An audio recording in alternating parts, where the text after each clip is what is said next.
February is always a really difficult month for me. I hate Februaries.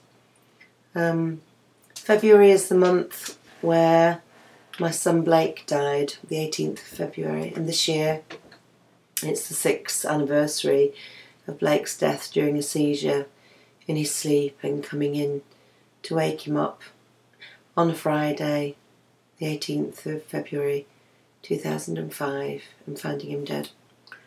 I hate the run-up. I hate the end of January. I hate the run-up to the 18th. I hate Valentine's Day. 4 days after Valentine's Day, Blake was dead, and so the whole thing is a very tricky time. There is no right or wrong way to feel about grief. You just have to hope that the people around you can help you through.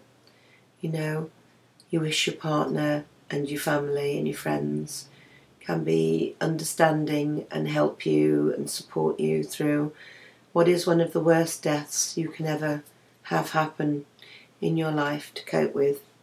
Losing a parent is one thing, but there are lots of memories of parents and, you know, history and lots of life there. Losing a child is totally different because there are all the what ifs. What if I did this? Would they still be alive? What if I did that?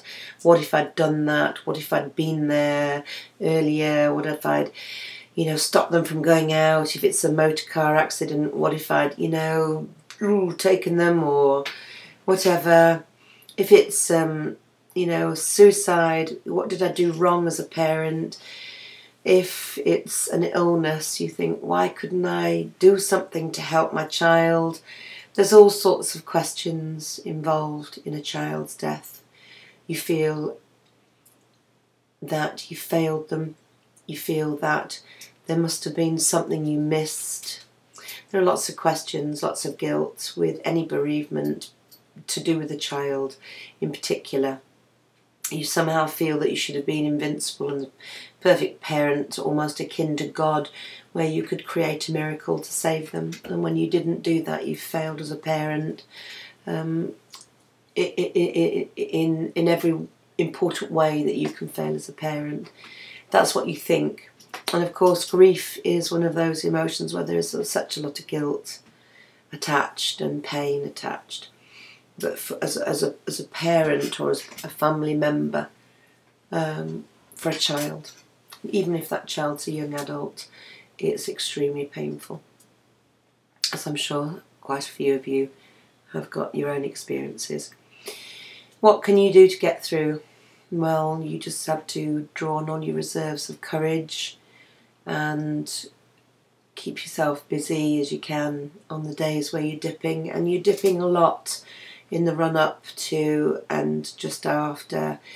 You know, things come back to torture you almost. Cleaning out the kitchen cupboards one year, I came across a tin of hot dog sausages in the cupboard, and the only person that ate these particular hot dog sausages was Blake, and it absolutely destroyed me for the day, but for about 2 or 3 days after, I was in such a lot of pain. You know, just for seeing this tin of hot dog sausages. I think you want your partner, you need your partner if you've got a partner. You need your friends if you haven't got a partner, or you need them as well. You need your family if you can, but often you find that you've got to be the rock for your family, and that makes it incredibly hard to let go and just dissolve, which is what you really want to do. What I do is I try and remember all the wonderful blessings of having Blake, of being Blake's mum. And that's how, you know, people who aren't here physically live on. They live on in our hearts and in our heads, and because we talk about them and excuse me, about how they enriched our lives and how lucky we were. And I was very lucky to be the mother of Blake. All the challenges we went through, all the wonderful times, all the giggles, all the great moments that I can remember with Blake, I wouldn't have traded them for anything. Even if I'd have known I would have only had Blake for 23 years and he was definitely going to die, I think I would rather be suffering now at losing him than never to have had him in my life at all. He was an absolute joy to have, and a little swine at times, but he was the most beautiful soul as well, and so funny. And everybody who met Blake, when they got to know Blake, they absolutely adored him. He was a little monkey. But such a wonderful, wonderful young man, and such a privilege to be his mum. And so when the 18th of February comes in a week's time, I will remember how lucky I was. And I will hope that I will have the support of the people I need to help me through this next week. And I know I will. I have the support of friends. And although my eyes are tearing up,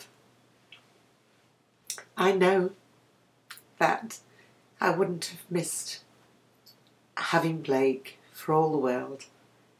And having Blake made me a much better person indeed. So in case anybody else out there is suffering in bereavement, you're not alone, and it's okay to cry and it's okay to grieve, and may you have the support of your partners and loved ones and friends and family too to get through. All right, I love you. Greenish brown female sheep Blake, and to all my other friends and family, thank you so much.